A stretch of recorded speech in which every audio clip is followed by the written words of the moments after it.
Yung binabanggit po ditong threshold, ano po, para sa pagtatukoy nung tatlong miyembro po nitong tribunal na ito na magdedesisyon sa confirmation of charges, naabot po ito ng prosecution, yung threshold. Ano ho ba basically po Ay, yung sinasabing threshold na ito?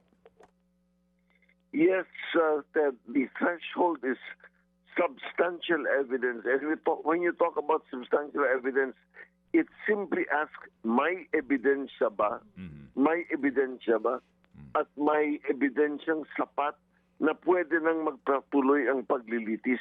Doon sa paglilitis, doon ilalahad ang ebidensya establishing his guilt.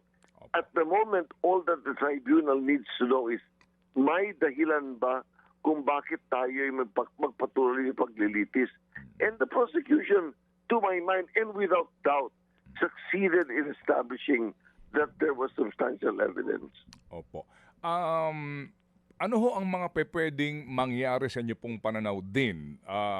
Ano ho ang pwedeng mangyari? Bago ho man lang mag 60 days, no? Yan po naman ang deadline dito sa paglalabas po ng desisyon.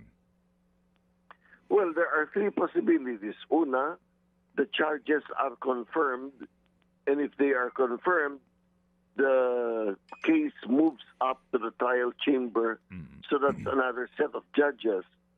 The second possibility is that the charges are not confirmed, and so, in effect, the court is adjourned and parang na-dismiss na yung kaso, which to me is improbable.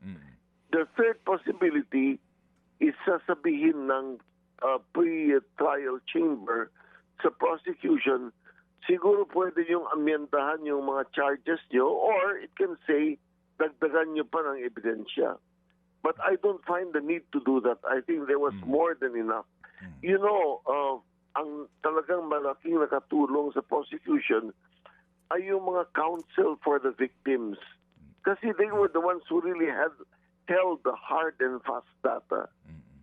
Mga kapatid, brothers and sisters, saan ka pa? Dito na tayo sa totoo.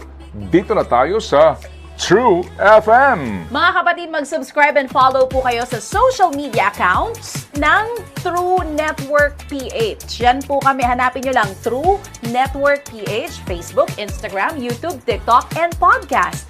Mapa Apple or Spotify man yan, mahahanap nyo kami. Lahat ng mga napapanood at napapakinggan nyo po sa programa, nasa social media accounts namin yan. So, paano mga kapatid? See you sa social media!